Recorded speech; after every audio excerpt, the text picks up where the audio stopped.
What if you could take that risk, make that change, reach that goal, live your best life?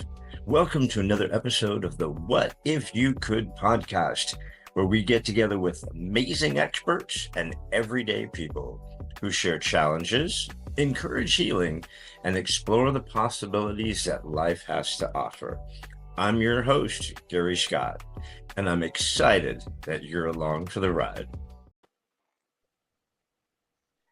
Hey, everybody, welcome to another episode of the What If You Could podcast. And today, my bright, beautiful, shimmering guest from San Francisco is Clementine Moss. Hello, Clementine.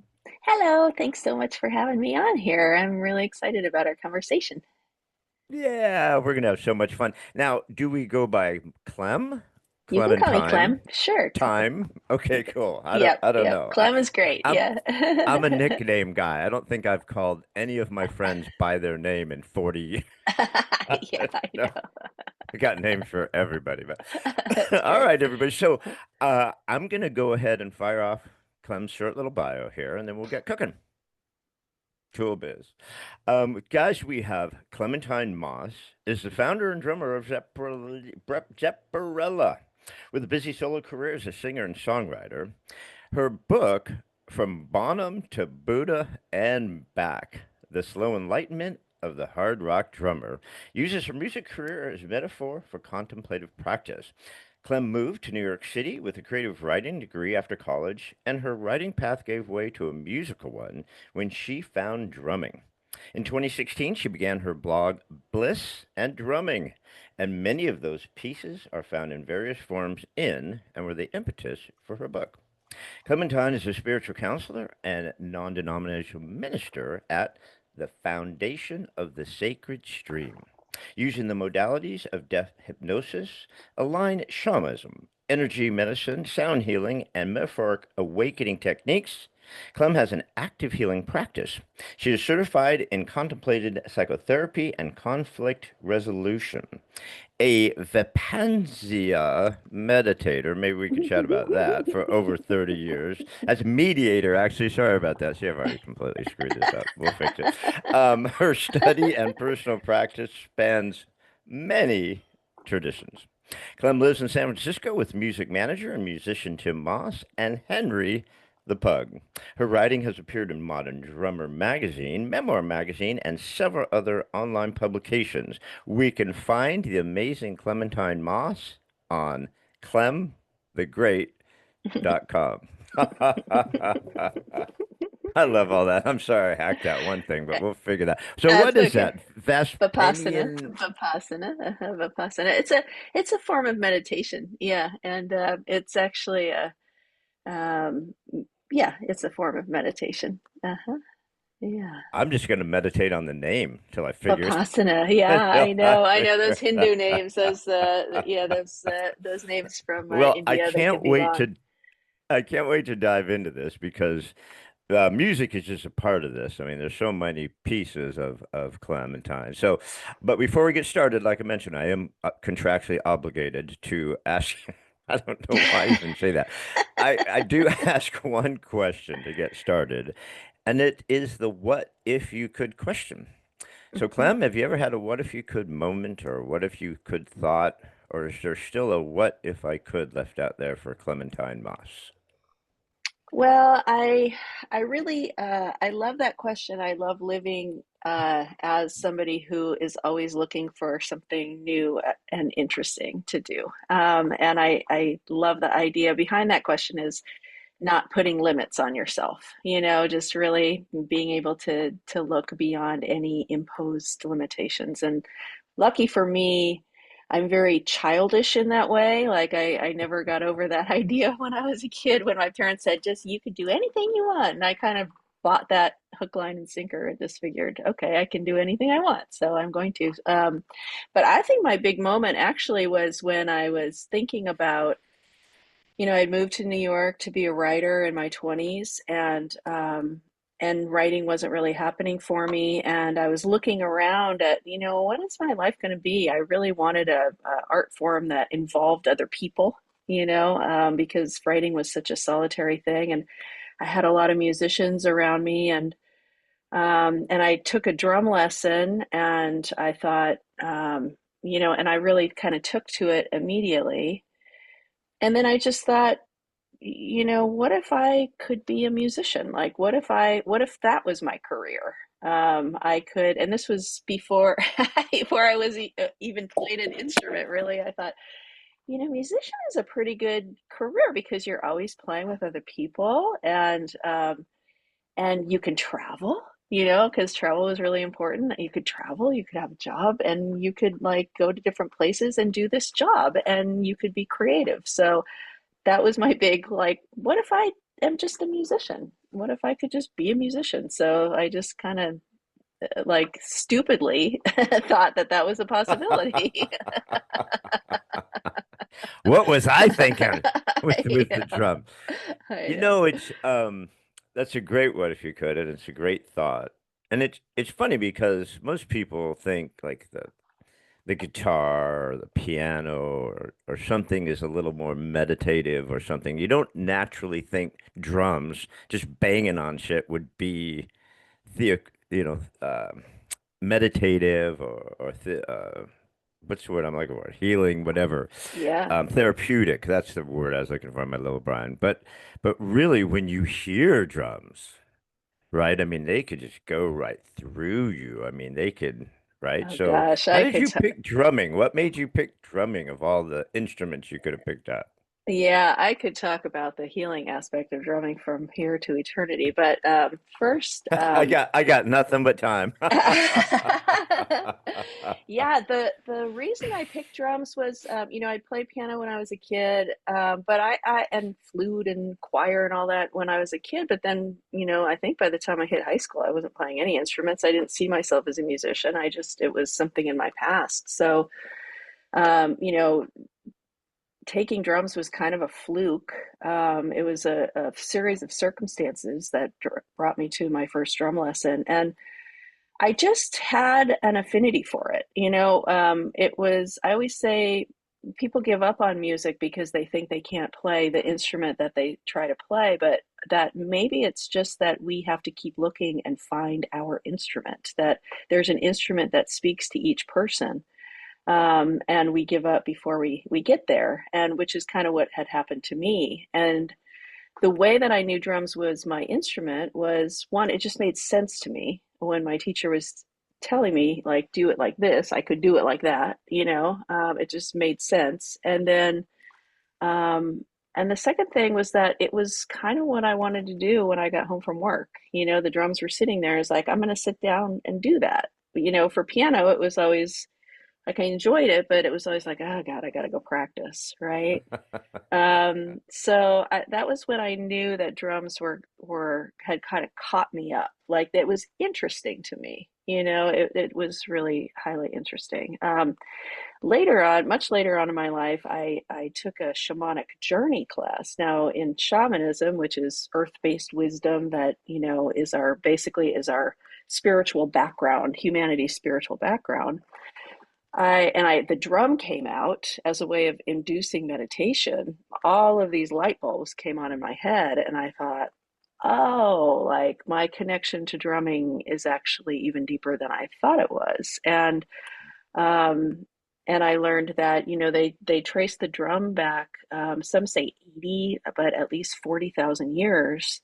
And the drum was used to induce shamanic journeys, to induce healing, to induce meditative states. It was played during childbirth, and women, for the most part, were the drummers because it was seen as the healing instrument.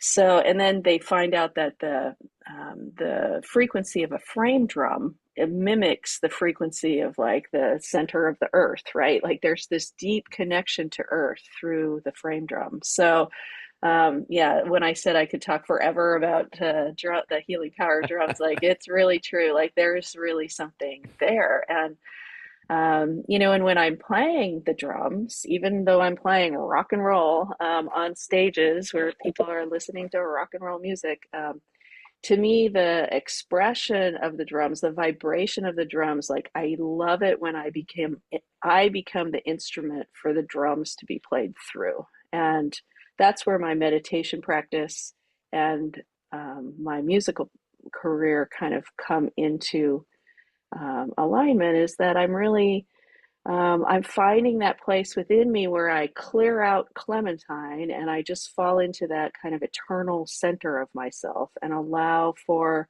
life to move through me, for music to move through me, for drums to move through me. It's the same thing that we're looking at when we're sitting on a meditation mat and watching all of our thoughts and trying not to be reactive and all of that. So that's probably a much longer explanation that you wanted, but that's my story. No, no, we've barely scratched the surface on that explanation.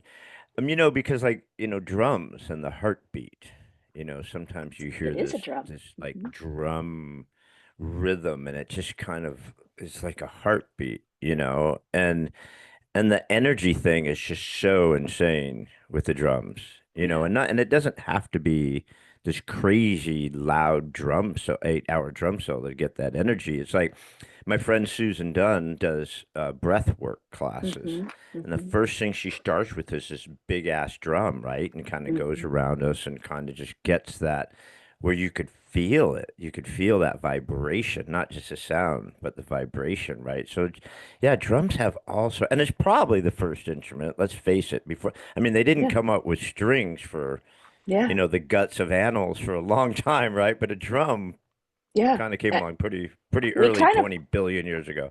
and we kind of are drums. You know what I mean? Like our heart Hmm. is a drum, right? And they found that, when they do those neurological brainwave studies, they found that the repetitive sound of a frame drum will induce those meditative brainwave states. I always forget if is it theta or alpha or whatever it is, but it I don't know. induces the same thing in our brain. It's very calming to us, and it helps us access that place beneath thought in our minds, which is where healing comes from. Yeah. Yeah. A lot of the desert where I live in Palm Desert, Palm Springs Mm-hmm. area, lots of Indian tribes out Yeah. here. I think Mm-hmm. I can call them Indian tribes, but they call themselves Indian tribes, whatever. Mm-hmm. Native Americans, whatever, right? Mm-hmm. So there's a lot of uh, dance, a lot Mm-hmm. of like Indian festivals and stuff, and drums are like Mm-hmm. massive in the Indian culture. Yeah. It just is there, like you said, with the shamans, the Mm-hmm. healers, and women are the healers. They still Yeah. are. We just kind of don't talk about it. But it's like my friend and I were talking about the Salem witches, right? It's like Mm-hmm. the dudes just got pissed off that the women got so strong and so popular and were so much Mm-hmm. better than them that they started burning them at the stakes. It's like, you assholes. But Yeah. back to the drums. Yeah, so I've been to a lot of these Indian ceremonies, these rituals, and drums are like such a huge part of it.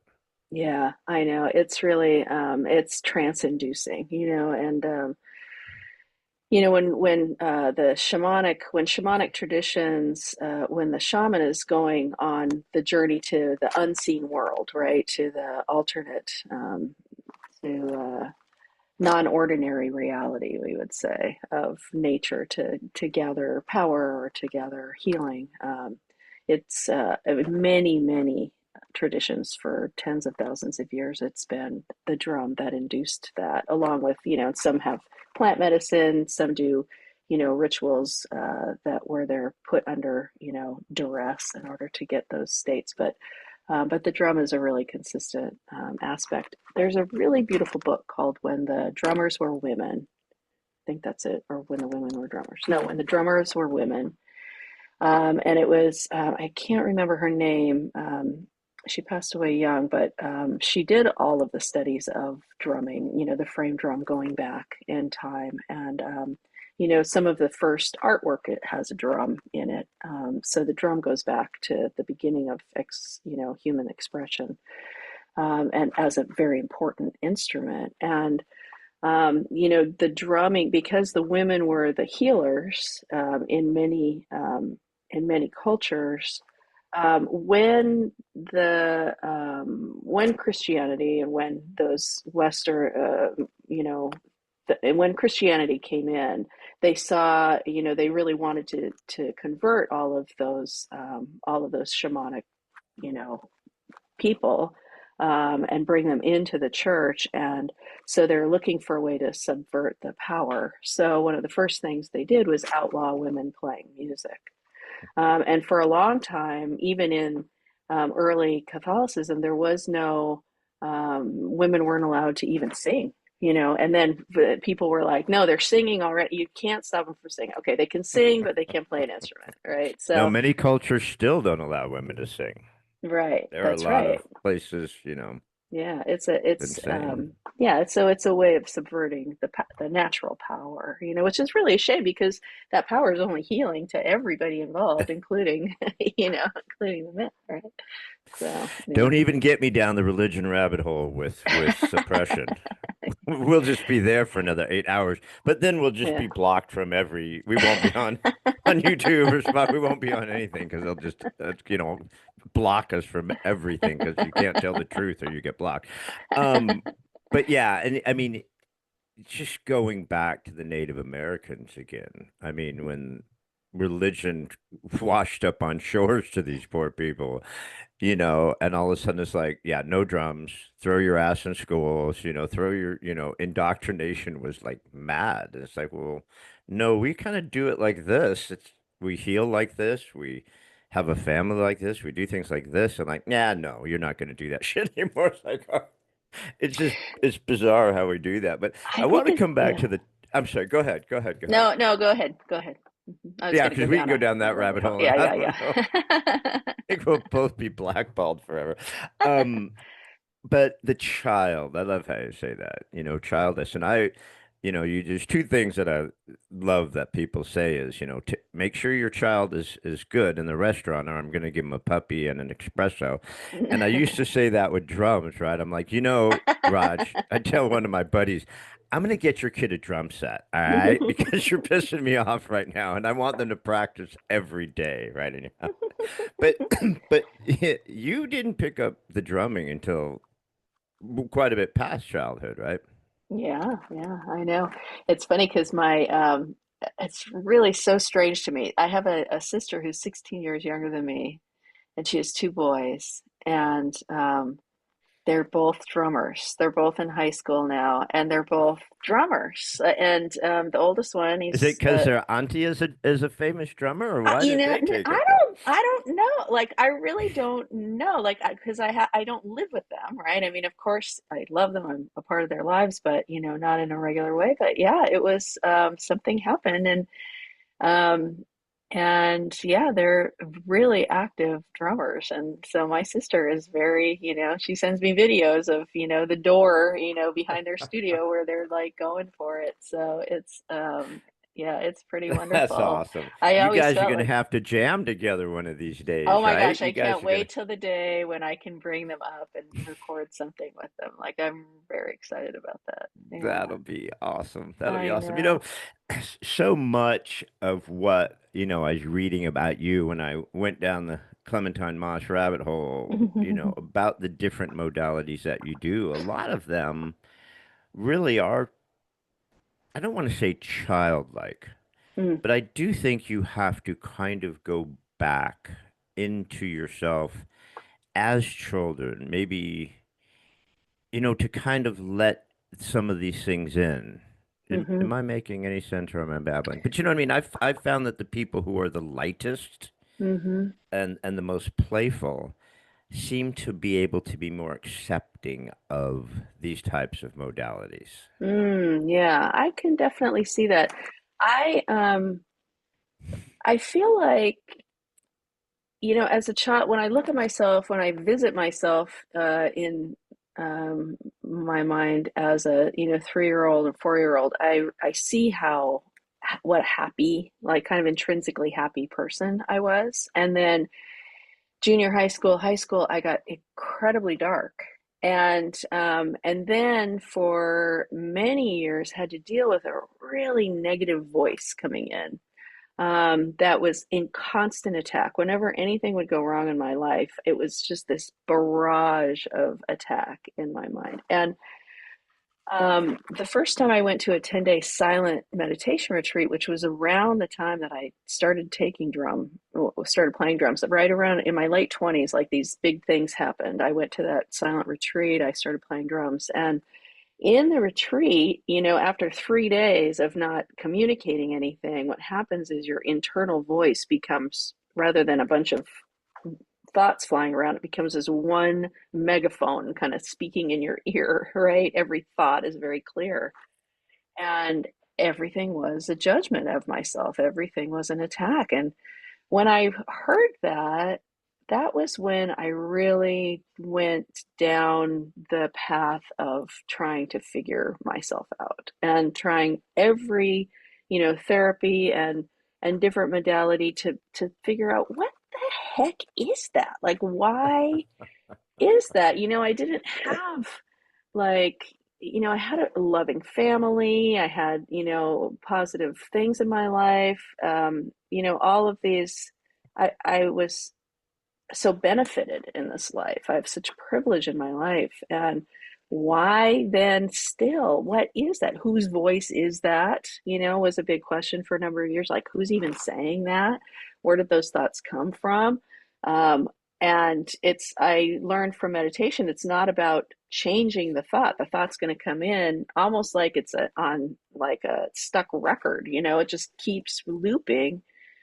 But how can I stop listening to it? How can I stop giving it power? How can I stop paying attention to it? And so through that, I was very open. I felt like I'm always the person in my life where somebody says, "Oh man, I went to this really great, class in this." I always thought that is coming to me because I'm supposed to go and check that out, right? So I checked out a lot of different things, and I'm just naturally curious about the way that people approach healing.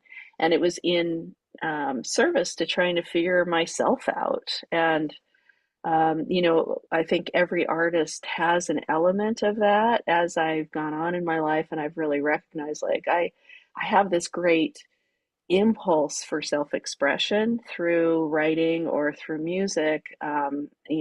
This creative self-expression is kind of built into me. And I once I realized, yeah, I think many artists are doing those things to figure this kind of thing out. Like, what is that? Like, why am I like this? Why do I react like this? What is all of this? So, um, I think one of the great things we can do at a certain point is to recognize that our biggest struggles can be our biggest gifts, which sounds kind of trite, but when you shift your perspective and say, actually, that voice was the impetus for everything that I became, because I was just trying to figure out how to get rid of it, how to understand it, and and it brought me all the way through to where I am now, where it's um, not gone. I mean, it still resurfaces. It's like an old loop, and I watch it as it comes up, but it doesn't have any power anymore when I see those things. And there's so much more that I've developed to counteract those voices that it no longer is a problem. And a lot of that is due to some of the shamanic practices I've done, some of the, especially depth hypnosis, that's a modality that I work with other people in now. And the reason I wanted to get certified in that modality was because it silenced that voice more than any other thing that I had done, or that I had been leading up to be able to get to that point where that was the last straw to be able to break that habit of negative self-talk, was in this modality. Um, so yeah, I think you're right. I think that being childlike is saying that um, we don't have a rigid sense of what we can and can't do. We don't have a rigid sense of who we are. and who we are not. To be childlike is to approach things like, I don't know, maybe, like, let me try that. Okay, let me try that. Let me try that. And I always said that when I'm bored in my life, or tired or feel depressed, like I look around to take a class in something, because it gives you something else, it gives you something to understand about yourself that you didn't know before. Yeah. You know, God, you covered so many great things there. I mean, you think of the romantic, suffering artist, the Mm, struggling writer or painter or musician, uh, mm-hmm. you obviously can't just throw a drum set on your back and travel the country like a guitarist or whatever, but you hear the romanticness of the suffering artist, and throughout history, you see the pain and the madness in a lot of some of the greatest, musicians, artists, writers in history, right? They're Mm-hmm. pretty messed up, a lot of them. And sometimes that's where that greatness comes from. It's Mm-hmm. like you talk about children with ADHD or autism, things like that. And we look at it as a curse or we look at it as something, but a lot of these kids with ADHD are geniuses. They're Yeah. brilliant. Their mind just Yeah. works different than we want to accept how it works, So there's a certain brilliance there. But with childhood, it, kids will try stuff. Mm-hmm. But as we get older, we start being afraid of what people will think of us. Mm-hmm. Like the 3-year-old will stick pencils up their nose and just make faces, right? And just will laugh. And an adult just won't do that, except me. Yeah. I do it Right. all the time. You've probably done it with your drum set. But you know what I mean? I Yeah. think that we get older, we get fearful. And Yeah. as we get more fearful of loss or what we project or what people will think of us, that we close off more and more. I'm squirreling, but because I want to come back to your darkness thing, because that's a huge, huge, huge, huge, huge, huge thing. Um, it's a really vicious spiral, isn't it? It's a really vicious cycle, that voice that you can't control, you can't shut off for a lot of people. Yeah. Yeah. I think one of the first things that happened to me when I was trying to figure all of that out, um, the first thing that happened was I started to see my thoughts as um, physiological, that they weren't me, that they were physiological, the way that our body has systems that move things through our bodies, and all of those things that we are not aware of that are working in the background. And I read a book that said that our thoughts were just like that.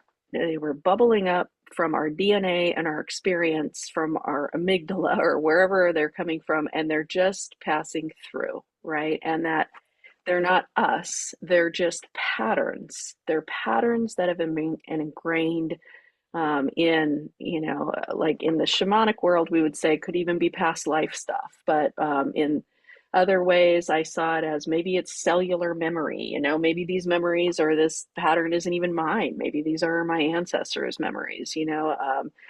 All of these ideas were coming through my head, but there was definitely something that felt outside of myself that was creating these patterns in my thought process. And so when I saw, oh, that's actually, those are something that I have absolutely no control of. I hear a lot of people say, oh, I can't meditate because I can't control my thoughts. And I think that's so wrong. Like, you can't control your thoughts. Your thoughts are going to come. Like, there's no controlling your thoughts. I want to say that forever for everybody. Like, there's no, you have to realize that those, like, what if they're just like the little spark that starts your heart every beat? What if it is this thing that we have no control over?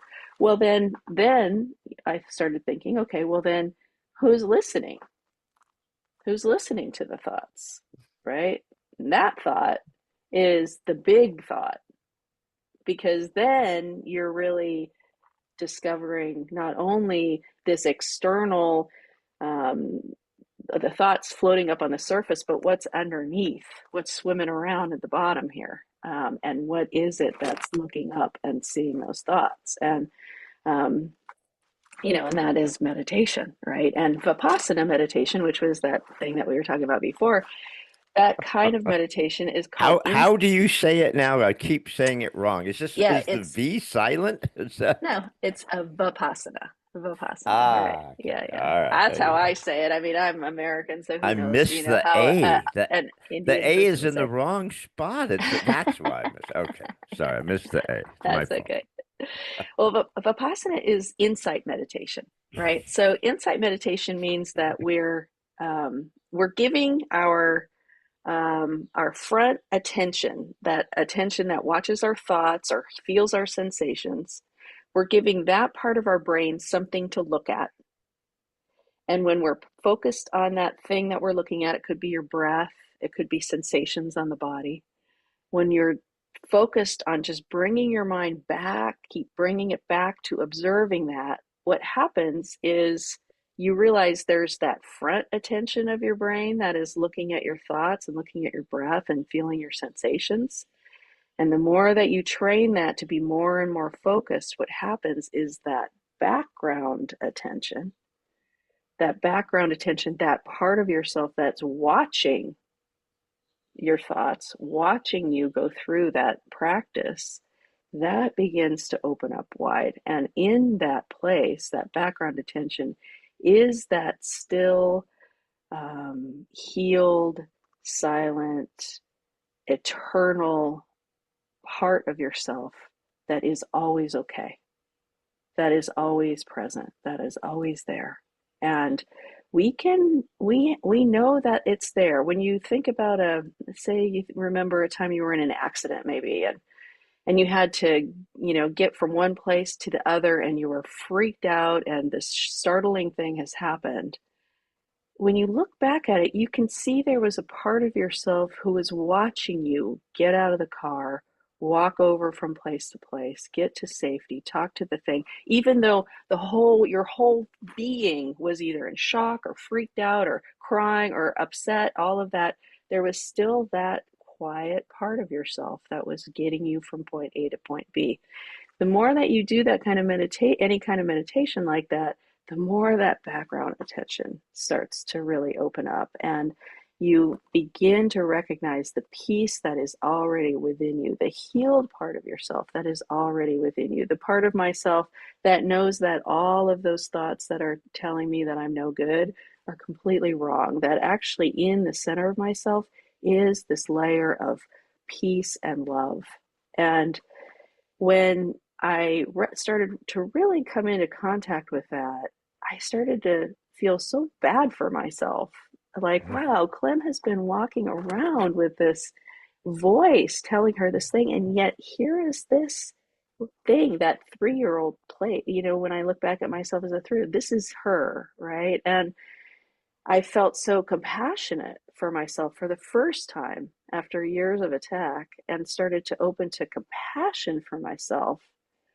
And then when that happened, I remember really specifically driving down the street and stopping at a stop sign and seeing people walking to work and thinking, if I've been dealing with that for so long, what are these people dealing with?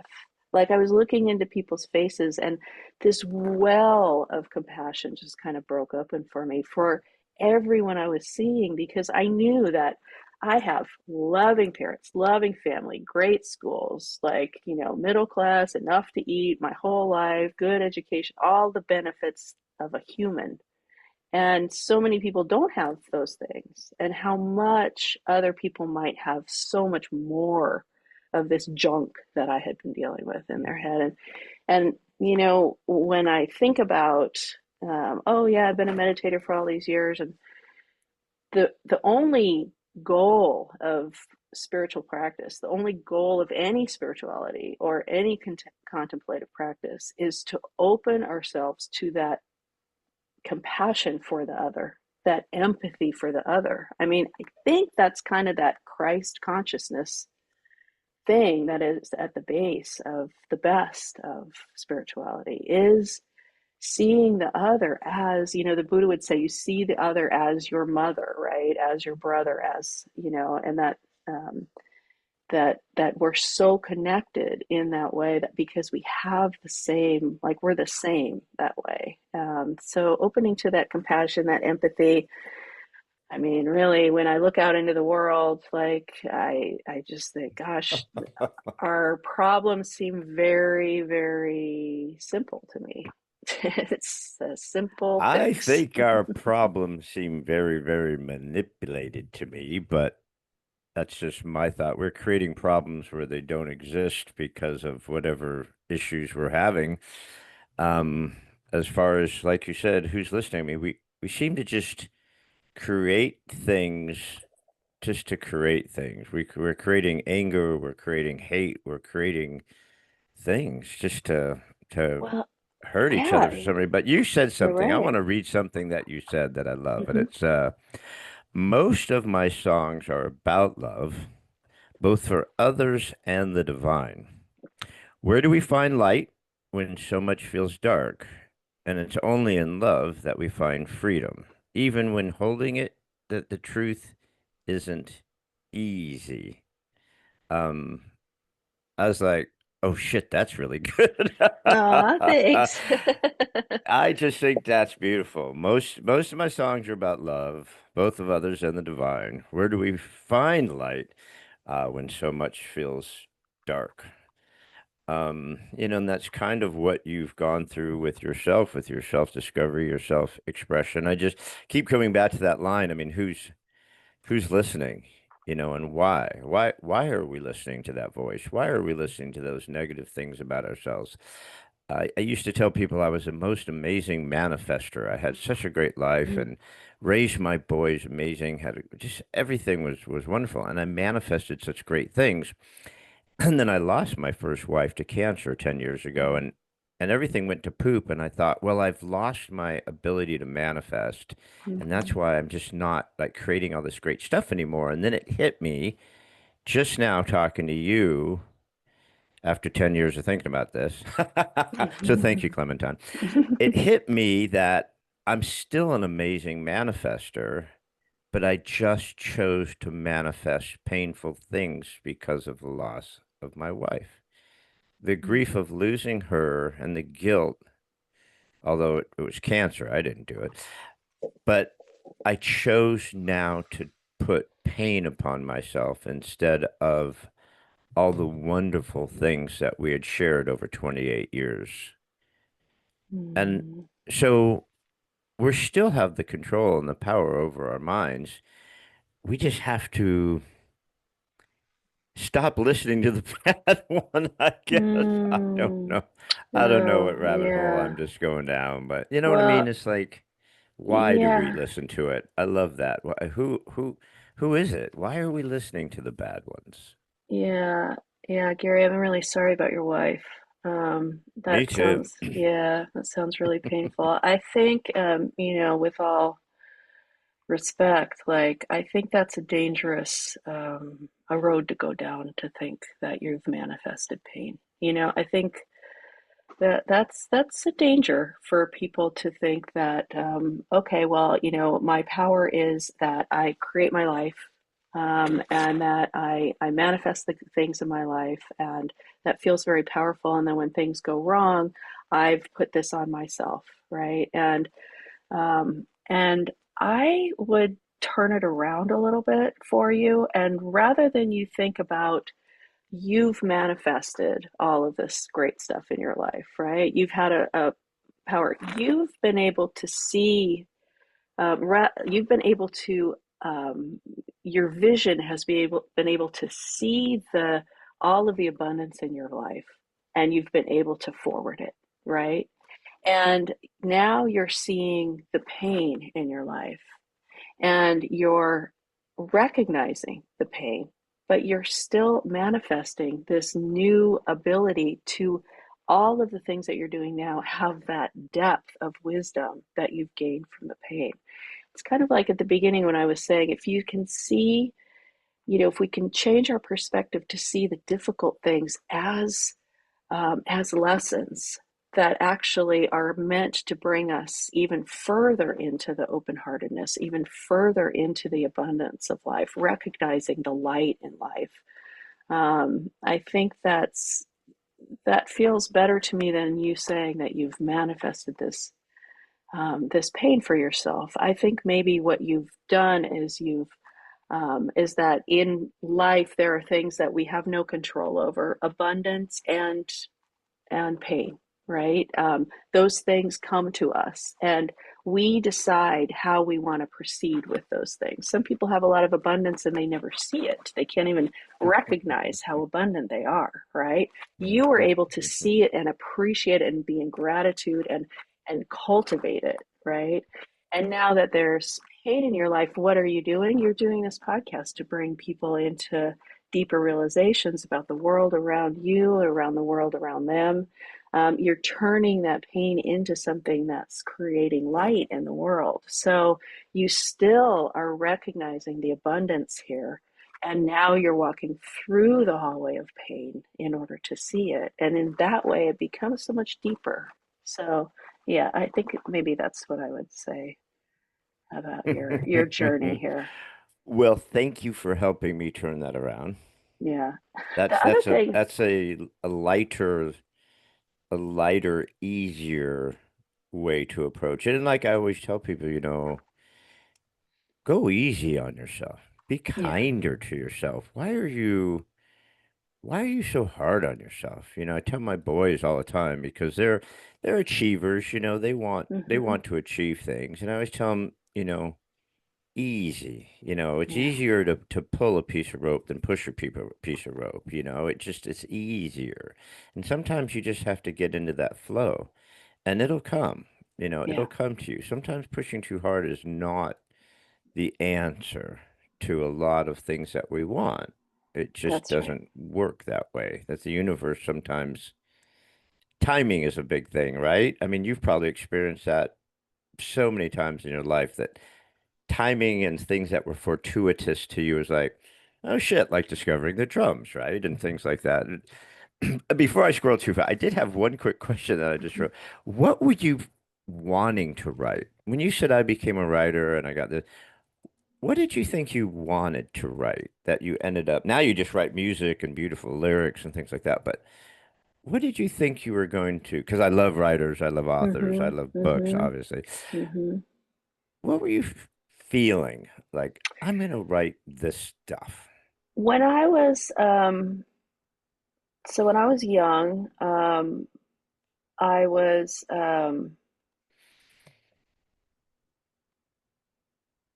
I really just identified with someone who experienced the world and needed to convey it on paper, right? I mean, it was just, I just have always had a writer's brain. I've been always been deep into literature and um, an avid reader. And actually, recently, I had a kind of revelation because I've been rereading Henry Miller. And Henry Miller was somebody who I read a lot when I was when I was growing up, when I was a young teen. And, I was really into like the beat writers, uh, like Kerouac and the beat poets, Ferlinghetti, and, people who wrote about in that train of thought, way of writing where their experience of the world was it was immediate. It wasn't. Those were the writers that I was really loving when I was a teenager and really wanted to become a writer. And so that when I think about what I wanted to write, that's what I was writing. That's always what I've been writing, is that kind of train of thought experience of the world. My book is that, mostly is me being in, situations, looking out into the world, describing the world, but then also the most important thing is the internal twisting of what it is that I'm experiencing in the world. I don't know that I'm saying this very well, but it's a particular type of writing. It's not writing, fiction. It's writing. it's writing, and I wouldn't say it's essays because they're not really pedantic or instructional. It's just more, hey, this is what's going on here.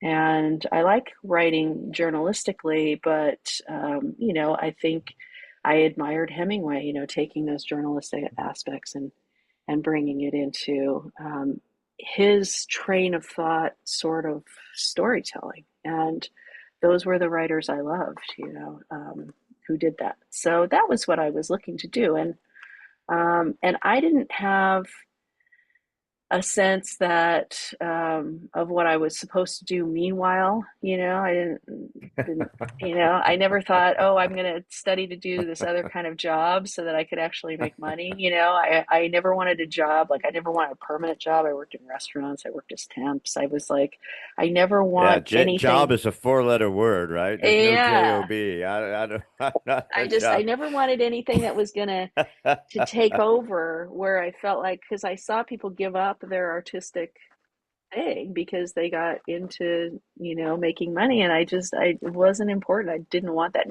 Now as an old lady, I'm looking back and going, I wish I'd had some presence of mind, or I somebody had wish said, I had a hey, job. like to doing a lot of things, how about you try to figure out something that you like to do that actually brings income in. But live and Well, learn. my new wife. I've been married 4 years now to a great gal.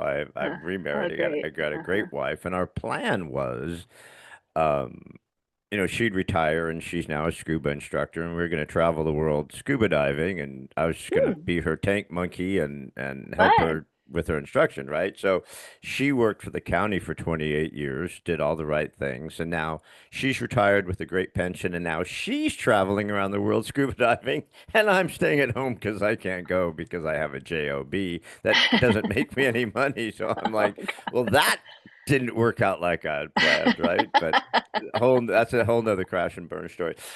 So, from Bonham to Buddha and back. Who doesn't love that freaking title? The Slow Enlightenment of the Hard Rock Drummer. Now, immediately when I read this title, and 90% of the time I desperately try to read a guest book before they come on, and I just couldn't get to your book, so I'm hmm. sorry about that. No, that's okay. Um, but I immediately thought of what was it, the Buddha that sold his Ferrari, or what was that one book that dude wrote? Oh, I Like don't the know. Gandhi sold his Ferrari. You familiar with the book I'm talking No, about? I don't know that one. Some dude, was it Jay Shetty, maybe? Some Okay. guy wrote a book, something like the Buddha who sold his Ferrari or some crap. Okay. Uh-huh. So Uh-huh. from Bonham, obviously, the drummer, Uh-huh. right, from Led Zeppelin, from Bonham to Buddha and back. Now I get from Bonham to Buddha, Uh-huh. but what's the back part? Back what? Yeah. Where did you go back to? I, well, when I look at it, I think the back is realizing that I thought that I had this rock and roll personality. Rock and roll Clem is this person, right? Meditation Clem is this person. And I had these two halves to my personality. And as time goes on, you realize actually it's just one thing. It's all one thing. Everything is one thing. And I think that's really the back is realizing, like, oh, these aren't separate things. It's one thing. Yeah. It's one thing. It's a great it's a great title. Mhm. Um and I love not you didn't put the enlightenment. You put the slow enlightenment, which I thought was great because like this shit took a while for me to come to this Yeah, realization, right? I mean, but in essence it really didn't because it seems like it was there early. You just kind of didn't know what it was yet. It that's seems right. like just like with you when you were younger, just some of the things that you talked about, it seems like it was there. It just wasn't, the universe wasn't ready to unleash you yet. Well, and when you were talking earlier about like why do people create these manipulative, terrible things in the world? Why do people, succumb to all of this negative stuff? And I have a theory from my own experience, which is that when you don't feel good enough, when you don't feel worthy, when you feel like, I recognize that there was a part of me that thought that if people really knew me, they would not, they would see how bad I was, like how really just not worthy of even being here I was, how, what a terrible being I was. And I started to look at that like that is pretty intense, you know, and I think that most of us have that thing within us where we feel like if people really knew us, they would know that we're actually bad. And this whole thing that we put on of success and all this stuff, it's a big mask to hide, to keep people from knowing that really at the bottom of us, we suck. And now, in the you know, in Buddhist ideas or in Hindu ideas, maybe what, or even Christianity, I think what they allude to is when we realize that when we put God or the divine or the bigger picture over there and we put ourselves outside of it, we're always going to feel like we're not worthy, like we are not good enough to even be here, and so we have to put on a big air to prove that we're good enough to be here. If we bring back the idea that, okay, if there is a divine and we're all divine, then every being, every part of us, every person, every being vibrates with that foundation of divinity within us. It brings us back into union with that idea that at the base of ourselves is that love, is that eternal, existential, like true vibration of love on which the entire universe sits. Then we start to heal and we start to realize, actually, I am worthy, I am loved, I am love, I am here, and now I can be humble. I can be completely open. I can be guileless. I can be vulnerable. I have nothing to hide because if I know at my core, I have that part of myself um, that is the just as divine as any other thing. Then I'm okay. So I think when I look in the world at the world now, I think in Buddhism, there's a thing of people being ignorant, right? And the ignorance is that ignorance that we think that we're not it. We think we're not God. We think we're not divine. We think that we're separate, and that there's some judgment coming down on us at some point. And the judgment is within ourselves. That really is what I think hell is. So um, I think that when I look in the world, what has happened is all of that anger, all of that stuff, that it's just a big part of a mask of people trying to prove that they're not bad. And really, they're not. You know, they're really not. They're at the core, like if they were to just open to that possibility, that vulnerability, then what happens is that opening to compassion, that open to empathy, all of that stuff. That is so, I'm sorry that I went down that rabbit hole because that is No, just I so, love. I'm No, no, no. realizing Oh, I realized I no, really no, went no, down no, my it. dear. I'm It's sorry. that's a. That's, We're that's, going there. So it's get your hook and Clem's ladder view because in a we're going. nutshell. There you go. There it is. Sorry. No, no, get your backpack, your hook and ladder. We're going down there because we have to. Because it is such a transcendent thought. It is such a real thought, you know. There's so much fear. People are so fearful. There's just like constant fear. Fear, fear, fear, fear, fear. Oh You my better gosh. be And afraid. You better fear. It's yeah, crazy, and right? I heard this amazing thing recently, which was like all the negative emotion, any negative emotion anyone exhibits or you could possibly know is fear. Greed, fear. Anger, fear. You know, jealousy, fear. Anything that you can imagine, just realize at the basis is fear. And that changes the way that we see people. doesn't it? It changes the way that we see people doing terrible things.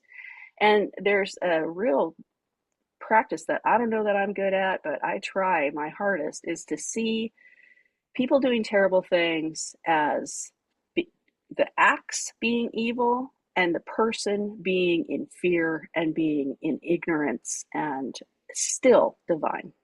And that is a big, difficult practice for me. But I feel like the more I can do it, the easier my fear settles, to see, to recognize other, and it takes power away from sometimes from those people that we just think are beyond. The thing It, you said about the light and the love, I've kept. I don't know if I've heard that Nelson Mandela didn't write his inauguration speech when he became president. Someone else wrote it and he read it, but I've always associated it to him because that's the first time I'd ever heard it. So I printed out that speech. You ever heard his speech, the Nelson no, Mandela's acceptance speech? no. It's, I don't know, from the 90s, Mm-hmm, 1992 or something. Anyway, I printed it out and I've had it in my bathroom for, I don't know, 30 years, since whenever it came out. And I put it in my boys' bathroom. And so hopefully they would just, while they're brushing their teeth, washing their face, mm-hmm. they would just absent-mindedly read it like we used to read cereal boxes when we were kids because we Yeah, didn't have a yeah. phone, right? Right. But basically it's all about that. Who are we Mm, not to believe that we're the light? Who are we mm-hmm, not to believe that we're God given? Who are we not to shine? You know, mm-hmm, who are we to suppress our greatness in the fear that we're not something else? I mean, it just goes on. I frickin' mm. love it. You'll have to I'm gonna Google it look and look at, it yeah, up. I'm looking that And up. I should know it by heart. I've like looked at it every day for the last, I don't even, yeah, do Wow. it right now because it is one of the most beautiful things ever written. And you have to remember, Wow. this frickin' guy just got out of prison. For Yeah. how long was Mandela in prison? 20 some odd years. Yeah. And he comes out and becomes president of the Mm-hmm. country, right? And so Mm-hmm. he said he does this speech and it's Mm. glorious. It's a glorious Those speech and are it the comes people, back to the light. yeah, those are the people I think that we really admire the most. Those people who really do. Um, I read that book, Navalny, about Alexei Navalny, the Russian dissident, who was Hmm. killed in prison, and he was that way. Here he is in prison. He's, just like it's just getting worse and worse, and he's being tortured, and he's being woken up every hour, and he bright lights all the time, and all this stuff, and had this, and it's all his diary entries. And this one day he says, today I blew up at the guard and I started yelling at him and I went back to my cell and then I felt so bad because I know that he's just doing what he thinks he's supposed to do. And so I went out and I apologized to him. And I thought, that's character. You know what I mean? Like that's character. That's Mandela. That is But you know these what's really people, sad, right? Clem, is that there aren't any people like that anymore. I mean, if you That's look back, wrong. like I had this No, conversation that's with wrong. with There's lots of another people guy. like that. No, I you're mean, wrong. who are the leaders that people look up to? Who are the people that are out there? I mean, I was talking to a dude, and he was from the streets of Brooklyn, right? And Mm-hmm. raised dirt poor. Great guy, John McLeod. Love John Mm-hmm. McLeod. And it's like there's no role models for the kids growing up in his neighborhood except LeBron James, JJ rapper guy or whatever, right? And it's Mm-hmm. like Mm-hmm. those are not the people you should be emulating in a sense because it's a real thing. Now Mm. he had a really interesting story. His book is called The Judge and the Juvenile. And just as a fluke in life, he almost got ran over by a car, and it turned out that this was a judge. She came out and she adopted the kid. Oh my Like when he was four gosh. years old and took Wow. him in. Yeah. And so he now is an attorney. He's got a great story. But we were talking about, if you look out there for people, I mean, are there Mandelas left? Who are the people that you look up to as leaders now. Well, I think that, those people, I think for the most part, those people are in people's lives. I think that those are the people who really affect people. The people that we emulate are those people in our lives that tell Mm, us that we're good, tell us that we're worthy, yeah. tell us, and and I really take that very seriously. Where when I'm in the world, I intend to be as positive as possible. And, I was in New York City, a bunch of friends were heroin addicts and everybody was like, punk rockers and, all kinds of troublemakers and dark, wallowing in the darkness, true and romantic sides both. And I remember one day deciding, because my family is just unbearably happy and positive. They're positive people. I mean, it's ridiculous. They're like in a Un- nonstop happy. unbearably, I mean, unbearably happy and positive. for somebody who's Damn trying it! to really Stop cultivate the being so. darkness, for someone who's Stop trying to being so. cultivate the I'm trying darkness. to be dark here. Yeah, yeah, that's right. It was hard. You're And really one day, cramping my yeah, Queen of Darkness that's gig I right. got working. That's right. I know. And I swear, one day I realized when I was in New York, I think I'm supposed to be Miss Mary Sunshine. I think I'm supposed to be the village idiot. Because when I looked at it, I was like, but I have all of this in myself. I have all this in my background, and I'm just going to be positive. And, that's just, probably why I didn't have a lot of friends. But But I yeah, love that, Clem. I love yeah. that because I am the Nelson Mandela for my two sons, Hmm. and I Yeah, and that's right. I work ridiculously hard to be that for them. Yeah. It started like out the gate, like on road trips, instead of putting on music, they had to listen to Earl Nightingale or they had to listen to Zig Ziglar or they had, and like, Right. Yeah. even my wife was like, can you get me some headphones? I can't listen to this crap anymore. I'm like, and she'd be like, dude, they're like three. They're not gonna get it. I'm like, it doesn't matter. They're gonna hear it. They're gonna hear it, right? It's gonna Yeah. be there. And now they'll quote this shit to this day. They remember Yeah. those positive messages. And it's like the world, like you're talking about, like it's Gandhi, like be the peace that you want, be the Model it. love you want in the Model it. world, right? So I've worked so extremely hard to I don't want to use the word rise above it because it makes it sound like someone's better than someone else. Yeah. But I think of the ocean, right? I think of Hmm. the ocean. I love the ocean. I love to scuba dive. I love to swim. I love to body surf. And I just think of the waves, right? It's like I'm working very hard to let the waves of all this negative stuff go over me. And people go, Hmm. you've got to be involved. You've got to fight. You've got to resist. You've got to whatever Hmm. the recent term is of the day, right? I'm like, no, Hmm. I don't Hmm. because it's all bullshit. There's a lot of very real suffering in this world. And the Hmm. fact that your latte didn't have enough, soy milk in it is not one of them.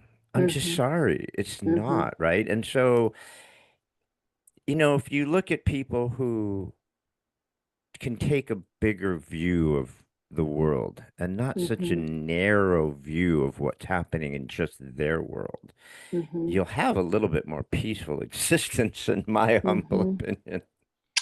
Yeah, I think about that a lot. As somebody, this as someone with a platform, whatever platform I have. I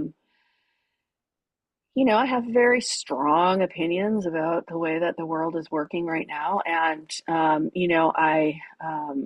there are certain friends who definitely get an earful of my big opinions, but when and I really I've gone through these phases where like, do I need to say something? Do I need to stand? Because I do believe in, I mean, some of my very favorite artists like Patti Smith are very active and vocal about, the ways that they believe. But when I look at my platform has always been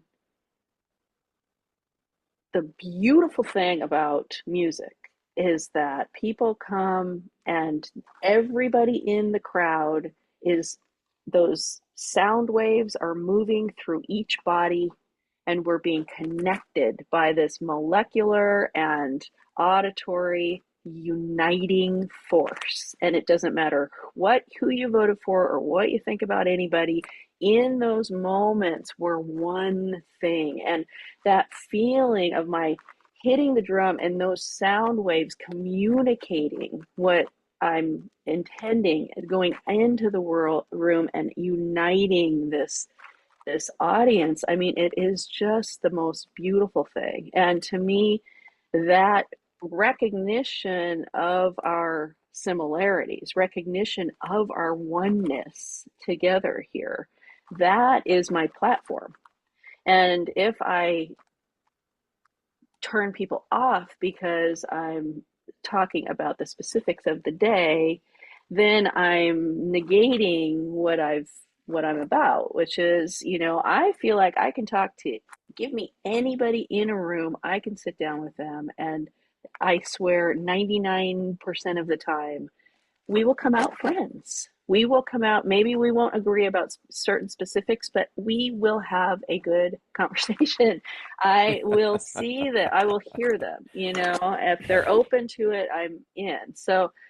Um, so yeah, it's a difficult thing. And, I just keep asking the big picture that, when it's time for me to lay down in front of the tank or, put somebody in my attic or do whatever I'm supposed to do, that it will appear to me and I will be cognizant that that's what I'm supposed to do. So, There was a time, I'm old, so I could say things like that. There was a time when I drank. I didn't have an issue with drinking. Just my wife doesn't drink, so I don't. My new wife doesn't drink, mm-hmm, so I just don't drink too. Yeah, whatever. mm-hmm, Um, but I miss the days when you could sit with someone over a pint or even just a bottle of water and hammer it out, mm-hmm, right? Just go at it.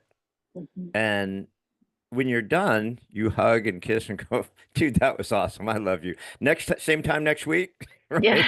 And you just beat the crap out of each other, right? Yeah, yeah. Because we're passionate about our values, we're passionate about our beliefs, we're passionate about our core feelings about something, right? Mm-hmm. And in my humble opinion, we're not allowed to be that anymore. We're not allowed to have our core beliefs. We're not allowed to have our guttural reaction to things that we're disgusted by or feel are bad, right? Because you either believe what that other person believes or they have zero interest in hearing what you have to say. And it's really a tragedy. I, I, I feel like it's their problem, though, honestly. I mean, I don't know. but it's all of our problem, though. But it's all of Yeah, our problem because yeah, if you've got millions of people who cannot communicate or don't want to communicate or don't want to try to communicate, when the big issues come up, the big challenges come up, and we're so divided, how do we cure them? How do we help them? How do we fix them? How do we work together? And I honestly believe there's 10% of crazies on one side and 10% of crazies on the other side. I solidly believe in my heart that 80%, maybe hopefully 90% of the our population isn't crazy divided. And like you said, I can go into a room and talk to anybody. I'll mm-hmm, watch my P's and Q's. I won't mm-hmm, insult mm-hmm, anyone or I won't mm-hmm. berate someone or I won't make someone feel bad about their beliefs. But I believe that I can have a conversation with just about anyone on the planet and walk away and Mm-hmm. go, Yeah, yeah, they're okay. And yeah, and I like that you use that as your approach, that that's something that you believe in. It's yeah. important. One thing I always think about is, I went to school in Santa Cruz, California, and we had a couple of real big earthquakes when I was there. And I remember Yeah. being in a library downtown in Santa Cruz, and a big earthquake happened. But books were falling off the shelf, and people were screaming, and everybody kind of was huddled. And when the shaking stopped, and everyone kind of stood up, the first thing that happened was everybody hugged. Everybody hugged everybody. Are you okay? Are you okay? Are you okay? Total strangers, hadn't interacted before, right? This is what humanity does. So, It's about um, surviving together. It's about and when surviving we're together. pushed together to do it, we do it. And you But right see, now we are surviving apart because we think we're fighting different enemies yeah, but when we're I mean, I not. think when Life push, is one big enemy. yeah, No one gets out of here alive. when push comes to shove, I think that's really, I mean, I think that anybody who lives in, places where they've had great catastrophes, um, some people, some studies have said that people felt the happiest in their life after those big things when they were really working to rebuild their community, rebuild, coming together to really in this united way.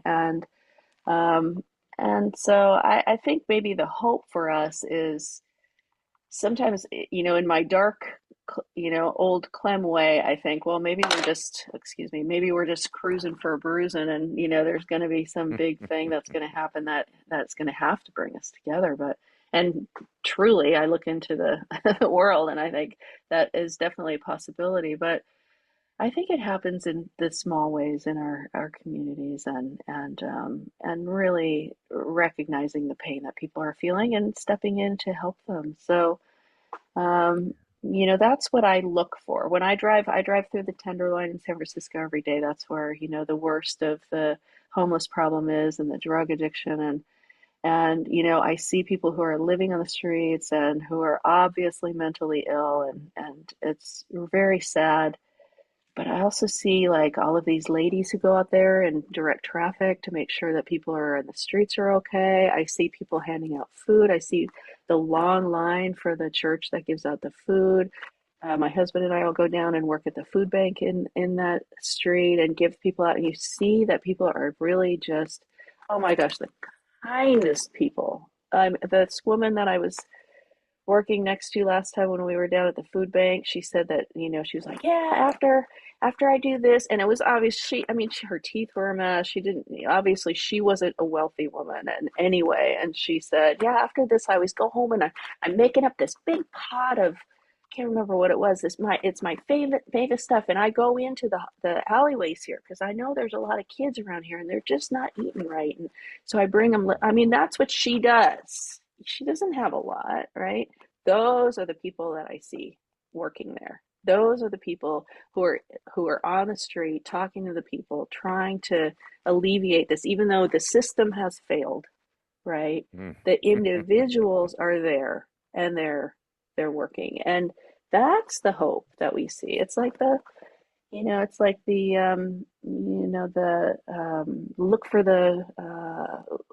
look for the helpers, when terrible things happen, look for the helpers, right? And Yeah. and I try to do that, and I try to be, when people talk about the horrible things in the world, I think it's important not to look away, not to deny it, and also to point out the positive things that are going on, the way that people are working very hard to counteract this imbalance that we have right now of uh, of cruelty.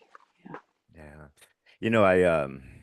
I always like to say that it's amazing how we were put together, how we were wired, how we were created, that the universe, the divine, God, spirit, whatever put us together, decided that after we would have just a wicked heartfelt cry, just like a weeping Mm. cry, which I've done a lot in the last 10 years, Mm-hmm. that you start laughing. There's a weird Mm-hmm. phenomenon. It's like Mm-hmm. almost every time, right? After you have Mm-hmm. you don't even know why. I mean, you're still like in the thing of whatever you're crying about, which could be anything for Mm-hmm. me anymore, but you just Mm-hmm. start laughing. It's like this healing thing. So I always try to Mm-hmm. use the metaphor of don't worry that this is tragic or there's pain or you're weeping or you're horror because on the other side of that is going to be relief and glory and happiness and kindness Mm-hmm. and joy. It's Mm-hmm. there.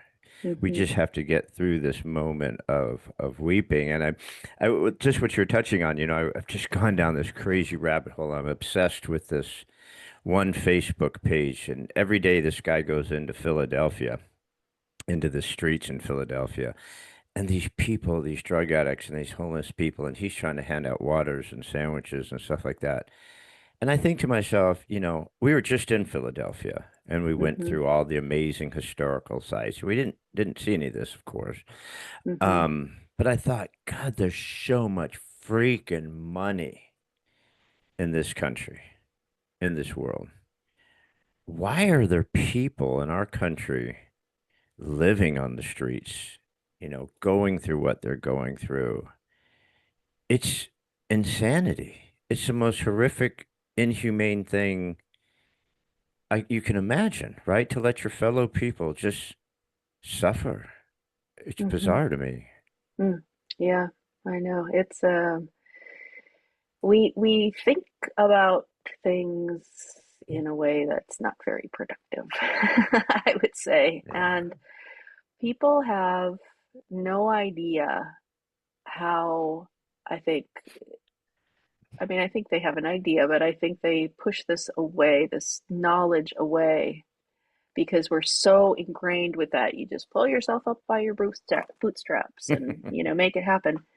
You don't know what it's like to be it through, and I know this from working with people in, counseling, three generations of early childhood sexual abuse. You don't know what that does to your brain. You don't know what that does to your parents. You don't know what that does to you. You don't know what two generations of drug addiction does in a family. You don't know what complete like no care, no holding, no, I mean, babies are born in, it's amazing that humans can survive what they survive. It's amazing that those people are surviving on the streets.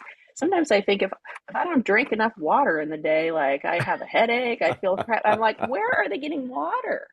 Where do they get, like, forget food there? Yeah, there's food, but like, are they drinking enough? Are they getting any sleep? No, they're not getting sleep. I mean, what is it like for you for 3 days to get 4 hours of sleep a night? What does that do to your body? What does that do to your mind? They did a Well, study in especially California, when you're sleeping on a curb. and you're afraid, It's and like, you're in yeah, the constant fear. fear. They did a study in California, and they found that only 30% of people living on the streets were drug addicts when they got on the streets, Yeah, right? yeah. It's when you're on it. It's just like you need something, right? So I don't know. I think I think there's a lot of ways that we see the world, we see success, we see. For me, I think, okay, if money is the sign of success, it's like I remember watching that movie with, what's his name, the really wealthy guy from Omaha, Oh, Warren Warren Buffett. Buffett. Yeah. Yeah.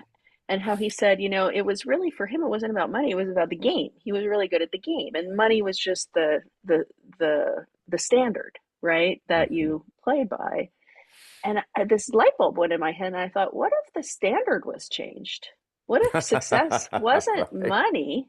What if it right. was, how much can I give away? How much can I do? How much can I do for other people? I think about, what does it feel like for you when you've got $10 in your pocket and somebody asks you for $10 and you give that $10 to somebody. I mean, in that instant, you feel like, like this relief comes in, this benefit. Like, how do I feel when we were, the first time we went and worked at the food kitchen, or the food um, thing? We got out of there. My husband said, I could do that every single day. Like, it just, you feel so good in helping people, right? And sometimes I think, wow.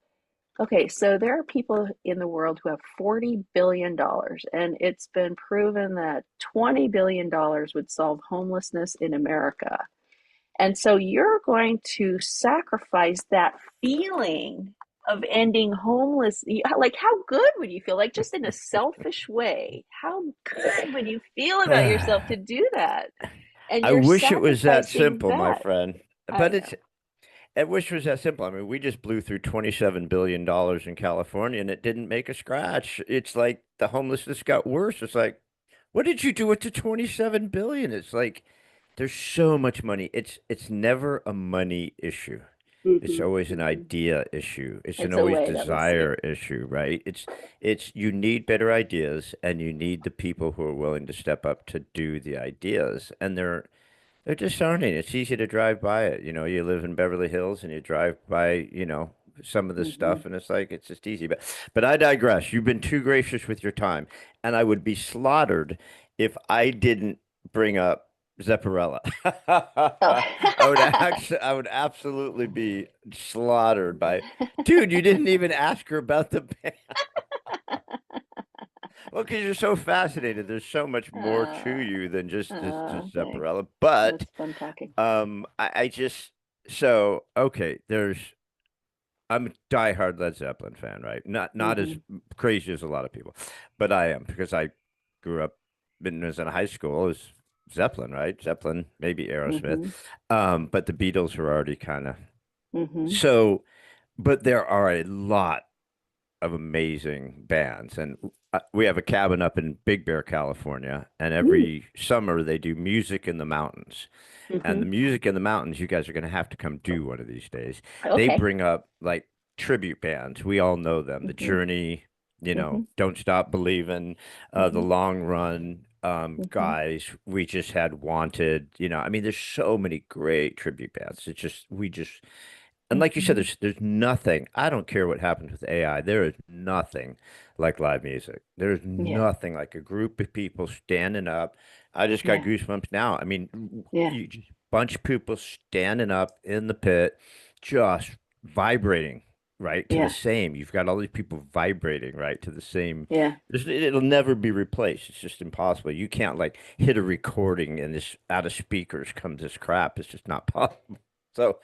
Why Led Zeppelin? Because that's not an easy call. I don't know. I don't even. Zepp again. I've seen Zepp again a number of Hmm. times. They're really good. Hmm. But I mean, Yeah, they're good. Yeah. why Led Zeppelin? Well, my sensibility as a drummer is, close to John Bonham, right? Like I wouldn't be the drummer for a Rush band. It's not the way I play. And so there's that. In the first year I think I was playing, I this person told me like, "Wow, you really have kind of a Bonham sensibility about the way you play." So that kind of stuck in my head, I guess. And Zeppelin was my favorite band when I was growing up, and when I started playing drums, I was like, "Oh, I like the band because of the drums." Like, "Oh, duh!" Like I didn't even put it together that it was because I loved his drumming. And then when I started playing it, I was like, "Well, I'll never be able to play that. I mean, that's just beyond me." And then I played in an AC/DC band for a couple of years with my guitarist Gretchen Menn. We were playing, and we wanted to play more often. And I was in a original band, and I had a couple of years before I had kind of floated them the idea of playing a bunch of Zeppelin songs and kind of written out what I thought I was capable of, and they didn't go for it. And so when Gretchen and I were talking about doing maybe starting another project, I said, well, I've always wanted to play Led Zeppelin. I would be a better drummer if I learned John Bonham's drum parts. And she said, well, I've always wanted to learn Page's parts. And so Zepparella was kind of born. And the reason we've been able to do it for so long is because Zeppelin's music, for one thing, you're always learning. I mean, he's in my mind really the greatest rock drummer, and it's just so fascinating to get into somebody else's body and keep accomplishing things that I didn't think were ever possible, and just always hearing it even deeper and deeper. So I'm always learning. And then there are parts of Zeppelin songs where they never played it the same twice, right? Like the middle of Whole Lotta Love is this whole like epic journey within, the song. They played they added in these solo parts within different songs. And so we can do that in Zepparella. And so we can constantly change the way that we're playing songs, which means that we become a band within a band, right? We're not just Yeah. learning somebody's stuff. We get to actually create within the four of us as Zepparella parts while staying true to what people want to hear, because ultimately people are coming to hear the songs. They want to hear Yeah. that guitar riff and that lyric, but they also, I think, our fans really like the fact that we stretch out musically, and bring this other aspect to the music. So it feels very alive. It feels very very changing. And there are people who've seen us 200 times, and I think that that helps, to see that kind of stuff. So yeah. You total have groupies. I mean, come on. You know you have groupies that are going to show up all the time. I mean, my wife, before she passed, was addicted to Bon Jovi. So she would Mm, travel all over. We were that's cool. fortunate to be in a position where she could go and just chase That's really John Bon cool. Jovi around. And I said, Hmm. listen, you totally got a hall pass, man. You totally got to get a free jail card if you hook up with I Bon I don't Jovi. think she would have much luck with him, right? She totally had the total. I mean, she'd get backstage passes. I mean, we went all the Yeah, way, yeah. right? Uh-huh. I don't know if That's she good. did. It's none of my business. No, I he's don't been even know. married forever, Good for right? He's, John Vote. Good yeah. for Bon Jovi. But yeah. So then when we stumbled across Wanted, this Bon Jovi tribute band. These guys are really good, and they've been doing Hmm. it. I don't even know how long, way over Hmm. 20 years, right? Hmm. And so we enjoyed them, and then so I got to see them the last weekend or the weekend before that. I can't remember days. In Big Bear, they're up in Big Bear, and it was just Mm-hmm. so great, man. It just brought her there That's to all the awesome. times. Yeah. Yeah, and they're so good, and they're kind dudes. When they're on stage, they're a giving band. And I That's and I wonderful. enjoyed it. Yeah, so I'm happy for you, but you do so much other. I mean, you've got two solo albums now, right? Is it two, the most recent two, or are there others besides Yeah, this? I brought out two this year, and then I have a whole bunch of them. I'm gradually kind of re-releasing a bunch of old material. I had taken it all down, and now I'm putting it back up. So, but yeah, I have two new albums. One of them is on vinyl, which I'm really excited for. It's called Clem and Clearlight, and I played with this amazing guitarist, Daniele Guittardo, who is the husband of Gretchen, my guitarist. He's an amazing guitarist. So singer songwriter stuff. Kind of there's some kind of like older kind of feeling stuff. So jazz in there as well. He's an amazing player. So there are those songs, and then Zepparella is coming out with our fifth album, and it's going to be Wow. on vinyl, like beautiful vinyl, and it's coming today. Like when I get off the phone with you, I'm going to go to my studio and figure out where I'm going to put 40 boxes of vinyl records in my studio.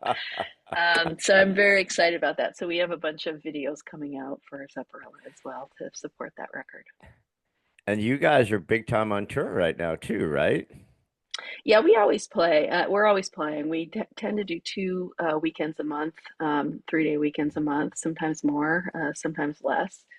But for the most part, that's what our goal is to, like 6 to 8 shows a month. So we're always traveling all over the place. Hmm. That's awesome.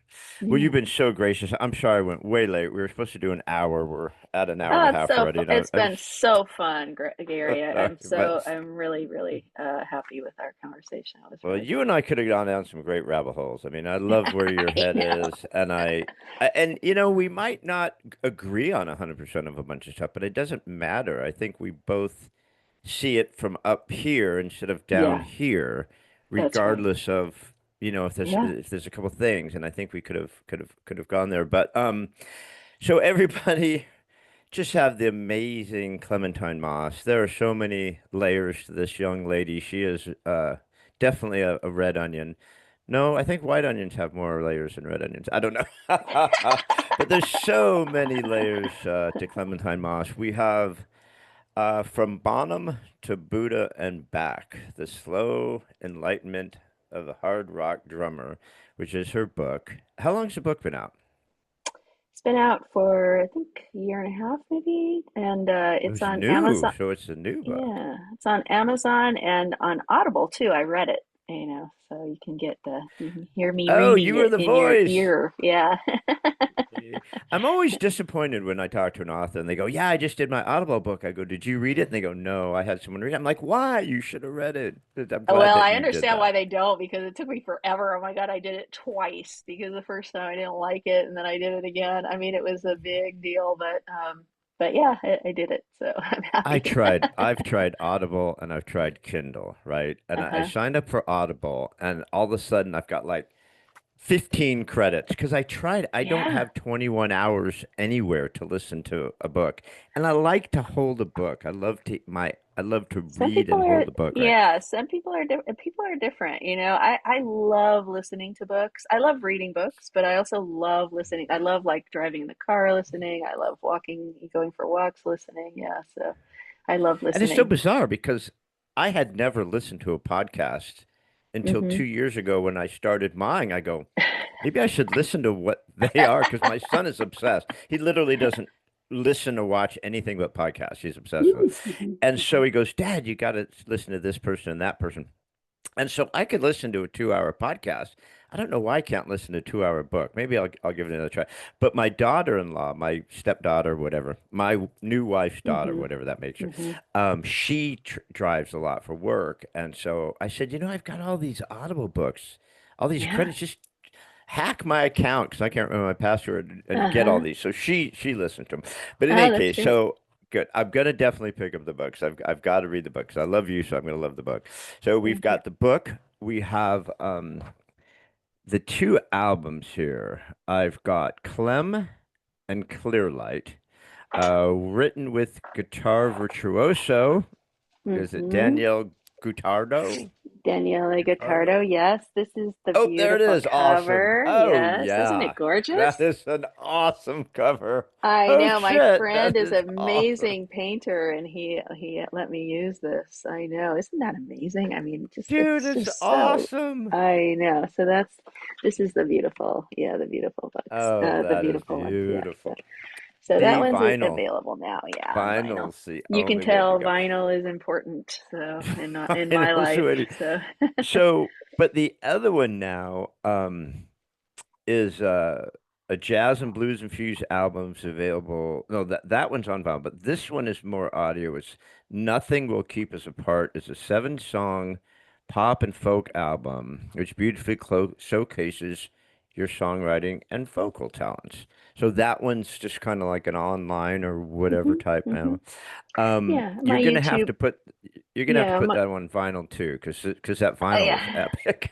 I know, right? I know. Oh gosh, wait till you see the Zepparella one. The Zepparella one is gonna be so beautiful. And I'm doing it, my husband is he is a major vinyl collector and so he had me do it in this old school way. It's called tip-on pressing. So it's like this old, like it feels like a vinyl album from the 70s and it's gatefold and the art is beautiful. So Oh, I'm really, love really it. excited. I know, I'm excited. I It's so know. cool that vinyl's coming back. It's I just love so it. cool. And Oh my it's gosh, just that's what we like, do when we're making dinner. We turn on the turntable right back there and just how many fire garage up sales do you go to and pick up people who are like just giving away old records? You're like, dude, you're just giving that away. I want it.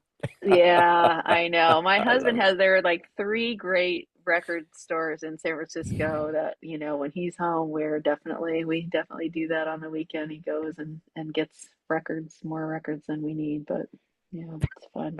I know the feeling. My books are taking over my house. Yeah, All I right, know. everybody. Clem, you've been amazing. So please, I just have one last question. You've been so great with your time, and I'm so sorry. But I just have to have one more question. Do you have time for just one more thought, Yeah. one more Hmm. question? Okay. Hmm. Um, so I lied earlier because I'm a liar, whatever. I said I had one question, but I actually have two questions. And the Okay. second question is, um, if there's a thought or a message or just a saying or if there's something that really means something to Clementine Moss that she would like to leave with the gang before we skedaddle out of here, Hmm. um, what would that last thought be for everybody before we go? I think it would be whenever you can, close your eyes and see if there is a part of you that is healed and perfect and fine and peaceful and unafraid, and realize that it's there. Like you are okay. You are perfectly okay as you are. There's nothing you need to do to change. Um,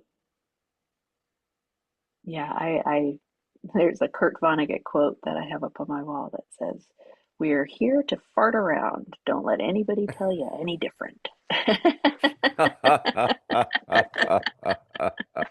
And you know what? Just like a fart, we're just gone in the wind before you know it, right? I mean, we just Yeah. are. It's just like, poof, where did he go? I don't know. He died. I don't know. Because we're just here for like a millisecond and we walk Yep. around thinking like we're the shit, right? Like everything revolves around us. It's like, dude, you're like barely a grain of sand. Come on, let it Yeah. go, bro. Seriously, Yeah. get off your shit.